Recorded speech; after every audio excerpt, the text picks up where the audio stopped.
Hello everyone, we're going to talk about The Walking Dead, mainly on character perception and popularity. Before we begin, I need to set the record straight. Don't get me wrong, I love Jeffrey Dean Morgan, but I think he is very wrong here.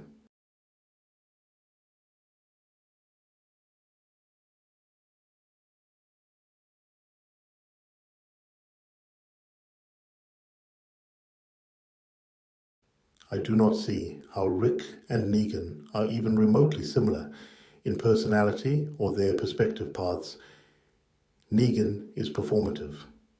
Everything about him is theatrical. The jokes, the swagger, the public punishments, the speeches.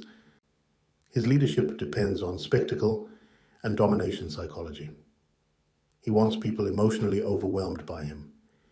Fear is not just a survival tool for Negan. It is part of his identity. He enjoys being the center of the room.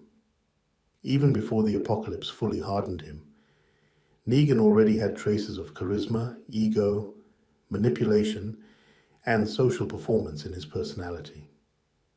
Rick is not built that way at all. So, in this video today, I will be proving why, without a shadow of a doubt, why the governor is Rick's dark future.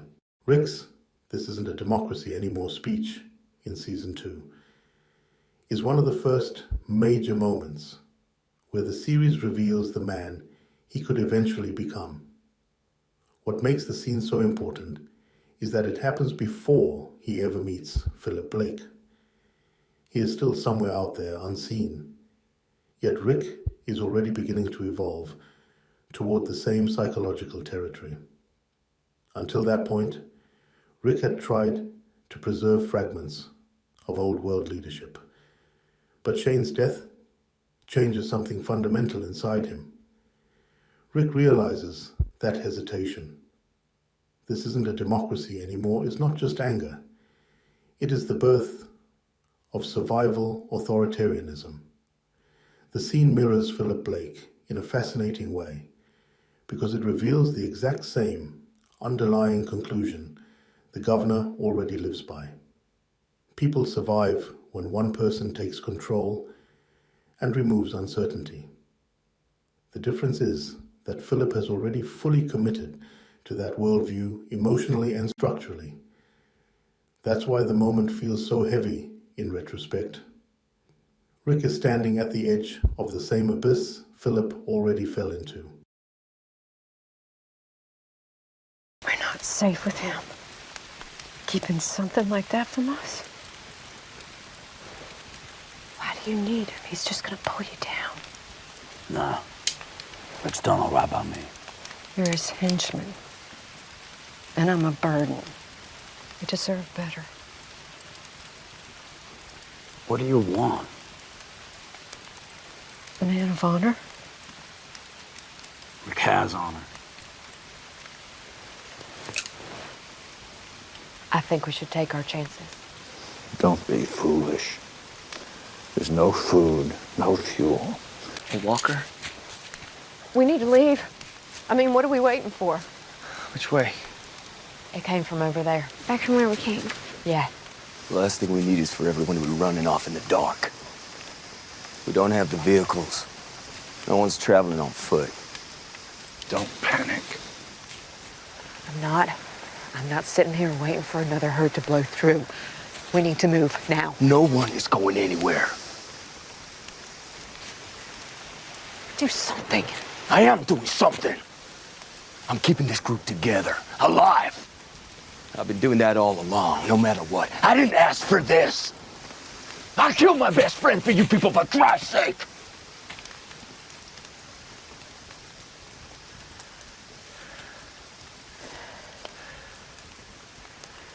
You saw what he was like. How he pushed me. How he compromised us. How he threatened us. He staged the whole Randall thing, led me out to put a bullet in my back. He gave me no choice. He was my friend, but he came after me.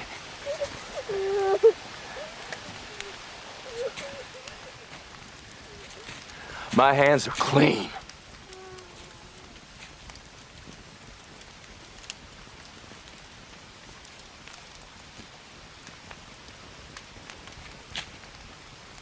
Maybe you people are better off without me. Go ahead. I say there's a place for us, but maybe it's just another pipe dream. Maybe I'm fooling myself again. Well, why don't you go and find out yourself? Send me a postcard. Go on, there's the door. You can do better. Let's see how far you get.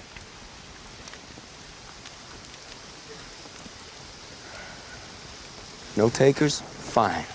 But get one thing straight. You're staying. This isn't a democracy anymore.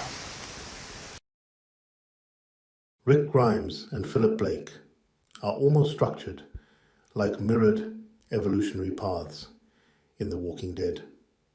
They begin from different moral positions, but the apocalypse slowly pushes them toward overlapping territory until Rick starts becoming the kind of man he once would have feared.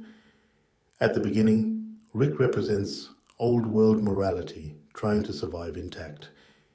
He believes in law, fairness, restraint, mercy, and collective ethics. Even after civilization collapses, he still thinks people can rebuild society through cooperation and humanity.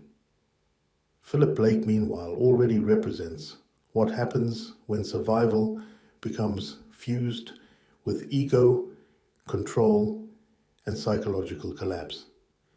The governor creates Woodbury not just as a safe settlement, but as a personal kingdom built around his need for authority and emotional denial. He performs civility while hiding monstrous violence underneath. The terrifying part is that Rick slowly develops many of the same traits, just for more understandable reasons. Both men become deeply territorial leaders.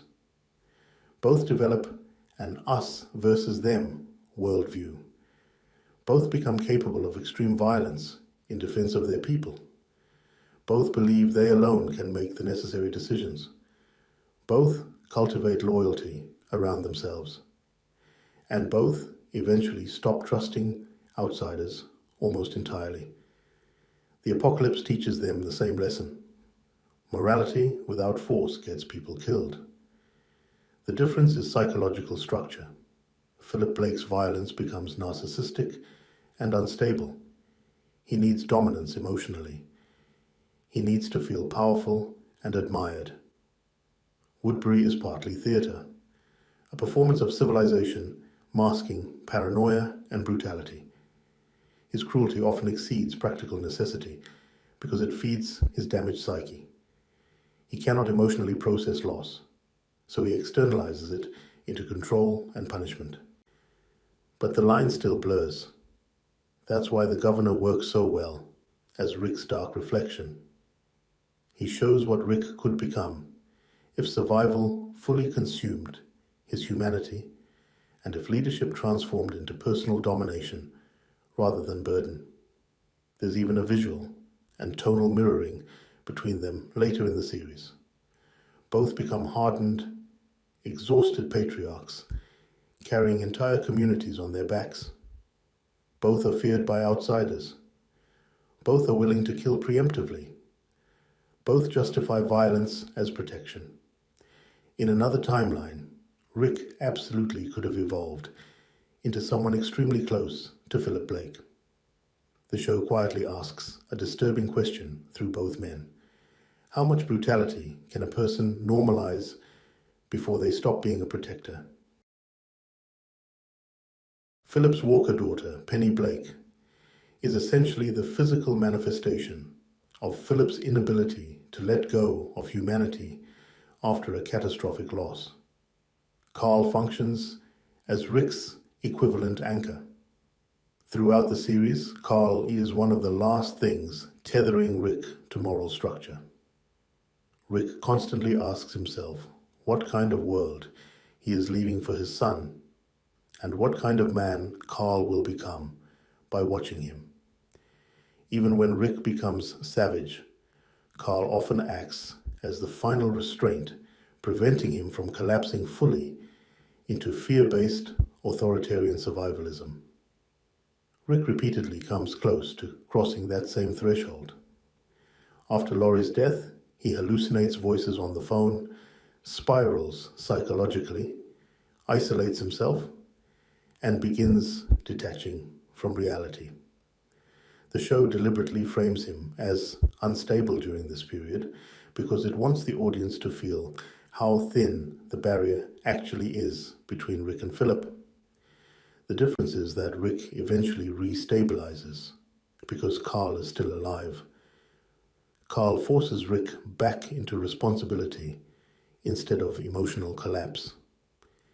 If Carl had died earlier, especially during the farm arc, Rick could absolutely have evolved into something terrifyingly close to the governor.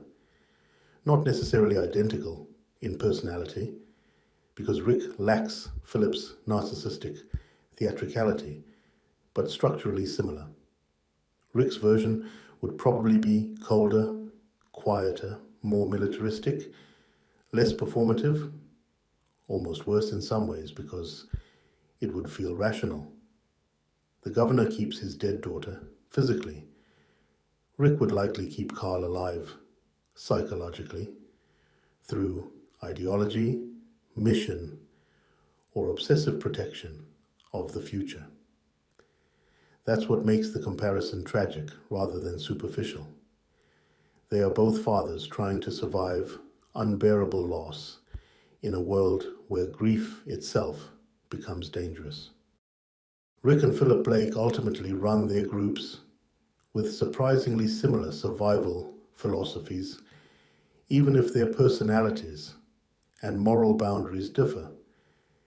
That similarity is what makes their conflict in The Walking Dead feel less like hero versus villain and more like two competing rulers recognizing parts of themselves in each other. Both leaders become intensely protective of their people to the point of paranoia. Outsiders are treated as potential threats first and humans second. Rick's group eventually develops the same defensive mentality seen in Woodbury. Distrust strangers, secure territory, anticipate betrayal, eliminate threats before they destroy the community. By later seasons, Rick's group often attacks first or prepares for violence immediately, not unlike how Philip views the world.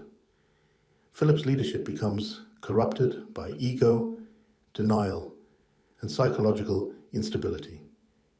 He enjoys control. He emotionally needs to be the center of order. Woodbury becomes an extension of his fractured identity. Rick, in contrast, experiences leadership as burden and trauma. He does not truly enjoy becoming feared. Many of his darkest decisions leave visible emotional damage. He repeatedly questions himself, breaks down, withdraws, or tries to step away from leadership entirely. That internal conflict prevents him from fully becoming Philip. The governor is simply the version of that philosophy that crossed the line completely, where protection transformed into domination and leadership transformed into identity. Now, to finish this discussion, I am going to show you several images from the series that doesn't just prove that they're similar, not just in narrative, but even cinematically. Both shots place Rick and Philip partially consumed by darkness, while only fragments of their faces remain visible. The lighting isolates the eyes and expression in almost the exact same way, creating the feeling that both men are psychologically disappearing into the world they inhabit. They no longer look like ordinary fathers or survivors. They look like men hollowed out by leadership and violence, but the fence shot is where the parallel becomes almost undeniable. The show constantly uses barriers, windows, fences, shadows, and confined framing around both characters because it wants the audience subconsciously linking them together. By seasons 4 and 5, Rick is filmed less like a traditional hero and more like a dangerous animal protecting territory. The governor was already there earlier. And again, this is why the Negan comparison feels weaker psychologically. These shots almost feel like the show is outright telling the audience that Rick and Philip are reflections of the same survivor archetype. This might be the strongest parallel yet, because now the show is directly connecting Rick and Philip through the exact same emotional core. The family photograph. The governor holding the old family picture of himself, Penny, and his wife mirrors Rick holding the photo of Laurie and Carl almost identically. The framing is intimate and fragile. Both men are literally holding physical remnants of the world that psychologically created them. These photos are not just memories. They are emotional anchors to identities that no longer fully exist. What makes this parallel devastating is that both images represent the same internal obsession, preserving the idea of family after civilization has collapsed. For Philip, the photograph becomes part of his inability to move on from loss. Penny's death fractures him so deeply that he begins rebuilding reality itself around denial and control.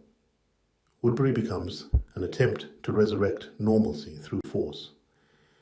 The photo symbolizes the world he lost and the emotional wound he cannot process.